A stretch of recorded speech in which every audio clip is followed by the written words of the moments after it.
দেখো বন্ধুরা, এই একটা ল্যাঠা মাছ নিয়ে চলে এসেছি। এটা দিয়ে দারুণ একটা রেসিপি হবে, একদম সাদামাটা মশলা ছাড়া। কিভাবে এটাকে সুস্বাদু করব সঙ্গে থেকে দেখো। এটাকে কেটে নেব, আমি কেটে নিয়ে ফিরে আসছি তোমাদের সঙ্গে, স্কিপ না করে সবাই দেখো। ল্যাঠা মাছ তো এটাকে আমরা ল্যাঠা বলি, তোমরা টাকি বলো বা কি বলো জানি না আমি। আমাদের এখানে ল্যাটা বা চ্যাং এরকম টাইপের কিছু বলে। তাই এটা আমি এখন ভালো করে কেটে নিচ্ছি, একদম জ্যান্ত। দেখো এটাকে আমি মেরেছি তাও এখনও জ্যান্ত।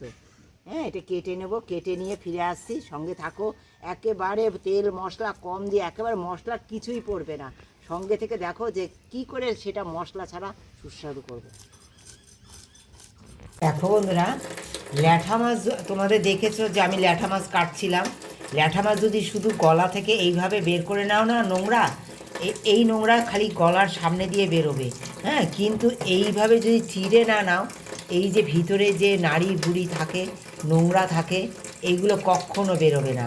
এর ভিতরে দেখো, এই দেখো তোমাদের দেখাচ্ছি, এই ভিতর পর্যন্ত নোংরা থাকে, একদম ভিতরের দাঁড় পর্যন্ত। এই দেখো তোমাদের দেখাচ্ছি, দেখো এটা পুরো চিড়ে দিতে হয়।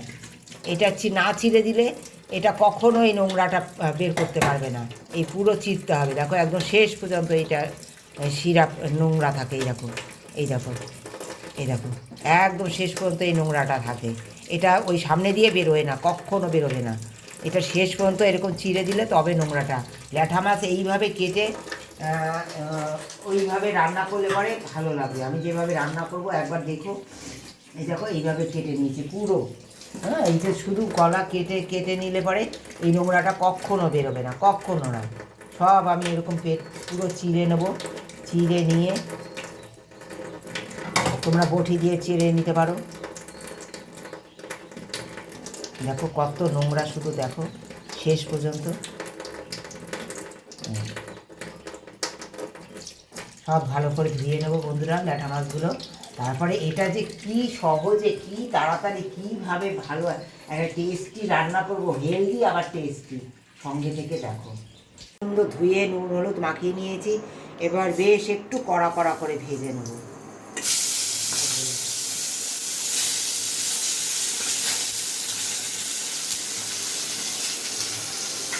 মাছগুলো সুন্দর করে ভেজে নিয়েছি। এবার দেখো একেবারে কম তেলে দেখো কিভাবে, একদম কোনো মশলা দেবো না, মশলা ছাড়া পুরো রান্না হবে। তুমি দেখো এই যে কালো জিরে দিয়ে দিচ্ছি, তেলের উপরে একটু কালো জিরে দিয়ে দিলাম, দুটো কাঁচা লঙ্কা চেরা দিয়ে দেবো ওই তেলের মধ্যে বন্ধুরা। আর দিয়ে দেবো এই সময় পেঁয়াজ কুচি।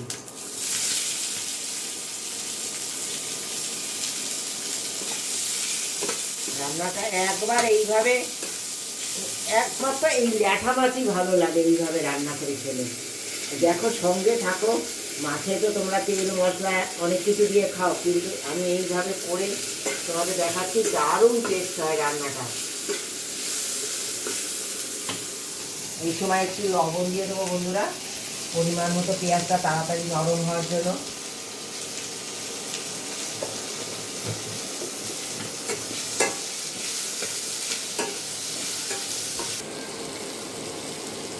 দেখো একটু হলুদ দিয়ে দেবো সামান্য, খুব বেশি হলুদ দেবো না, যেহেতু কম তেলে আমি রান্নাটা করছি। তোমরা বেশি তেল দিলে হলুদটা বেশি দিতে পারো। একেবারে কোনো কিছু দেবো না, তোমার সঙ্গে থেকে দেখো এত সুন্দর ল্যাঠা মাছের রসা, মশলা ছাড়া। একবার খেয়ে দেখো, সবাইকে অনুরোধ করলাম। এটা কেবল ল্যাঠা মাছ দিয়েই ভালো লাগে এইভাবে খেলে। তোমরা ল্যাঠা বা টাকি অনেকে বিভিন্ন রকম নামে বলে, আমাদের এখানে ল্যাঠা বলে। এইবার দেখো পেঁয়াজগুলো হালকা ভাজা হয়ে গেছে। এবার দিয়ে দেবো দুটো টমেটো, ছোটো ছোটো।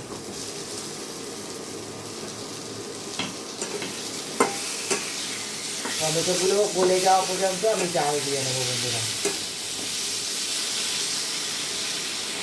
টমেটোগুলো পেঁয়াজগুলো সব সুন্দর গলে গেছে। এবার দেখো সব মাছগুলো আমি দিয়ে দেবো।